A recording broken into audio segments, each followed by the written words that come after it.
Halo teman-teman, malam ini aku mau ceritain satu kisah yang sampai sekarang masih bikin merinding tiap kali aku ingat. Cerita ini terjadi waktu aku masih kuliah di Jember, sekitar tahun 2018-an, tapi anehnya, meskipun udah bertahun-tahun berlalu, cerita ini kayak gak pernah benar-benar selesai, kayak ada sesuatu yang nempel terus di pikiran, bikin aku enggan banget buat sekadar lewat di jalan itu lagi. Bahkan orang-orang sekitar juga, kalau diajak ngomongin, pasti langsung berubah ekspresinya, datar dingin, dan cuma bilang satu kalimat, lupakan aja. Cerita ini berawal dari temen kosku, namanya Dani. Dia anaknya asik sih sebenarnya, supen, gampang akrab sama siapa aja. Tapi satu hal tentang Dani yang kadang bikin aku dan anak-anak kos lainnya geleng-geleng kepala, dia itu suka banget jalan malam, khususnya naik motor sendirian. Sering banget tuh dia keluyuran tengah malam cuma buat nyari angin, atau ngopi di warung dekat alun-alun. Kayak ada kepuasan tersendiri buat dia.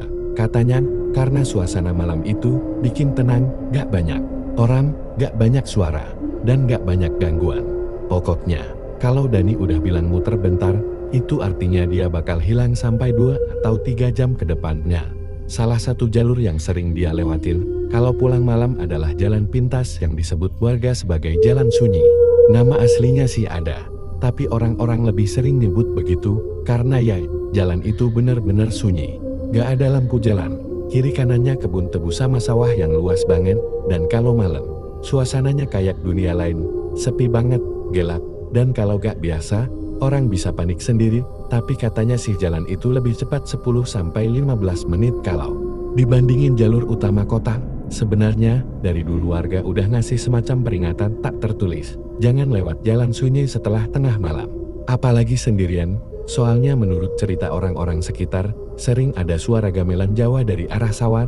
Suara itu gak selalu muncul, tapi katanya, kalau sampai terdengar, lebih baik langsung putar balik, karena yang datang bukan cuma suara Dani.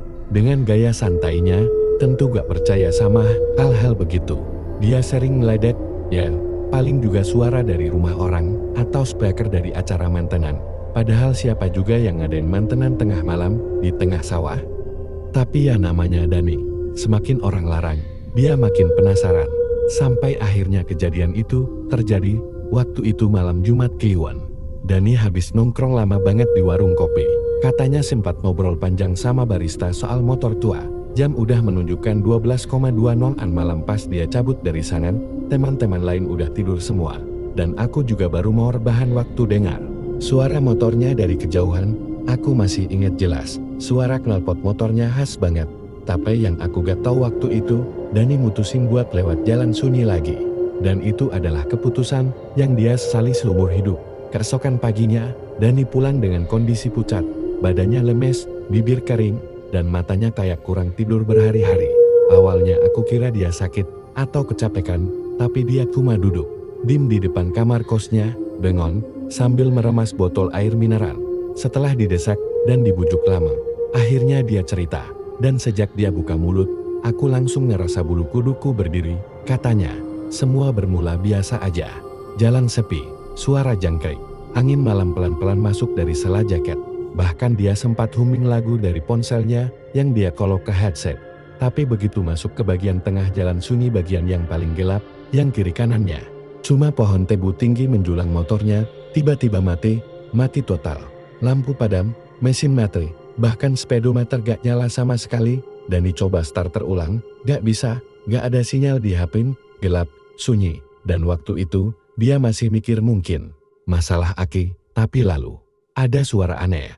Awalnya pelan, sangat pelan, kayak suara alat musik tradisional, tapi samar, tung ting, ting ting.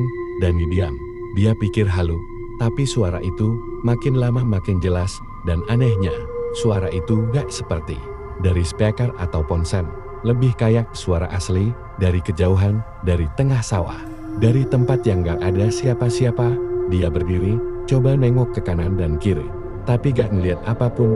Suara gamelan itu makin cepat ritminya, seolah ada yang sedang mengiringi sebuah pertunjukan. Lalu dia sadar, dia bisa mencium bau kemenyan, tipis banget, tapi jelas, campur dengan bau tanah basah dan bunga melati.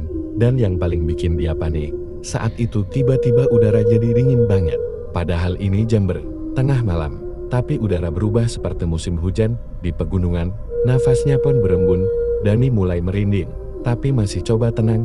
Dia tarik nafas dalam, dorong motornya perlahan, dan saat itu dia lihat sesuatu di sisi kanan jalan. Siluet seorang perempuan, pakai kebaya, rambut panjang, berdiri diam di antara batang tebu.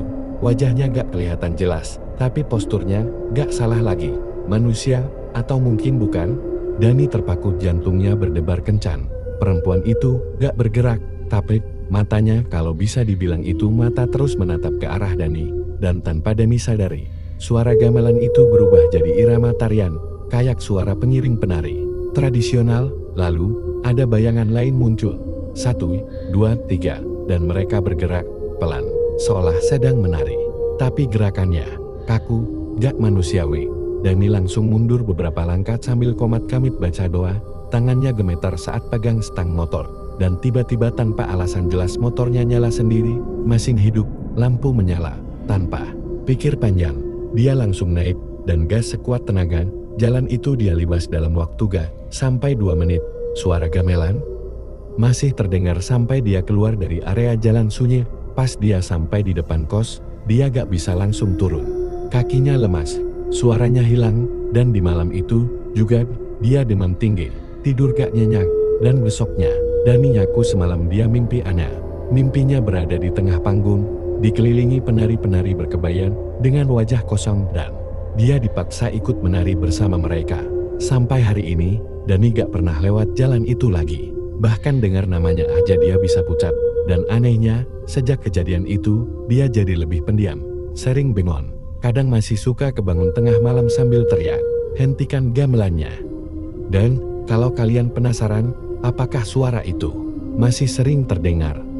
Menurut warga sekitar, masih, kadang seminggu sekali, kadang sebulan sekali. Tapi pasti selalu setelah tengah malam, dan sampai hari ini gak ada yang tahu siapa yang memainkan gamelan itu dan siapa yang sedang menari di balik pohon tebu.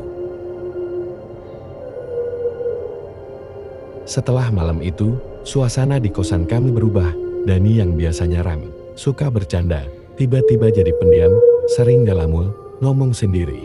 Bahkan pernah satu malam aku lihat dia berdiri di depan jendela kamar, diem aja, tatapan kosong keluar, padahal di luar gelap gulita, cuma suara jangkrik dan angin yang terdengar.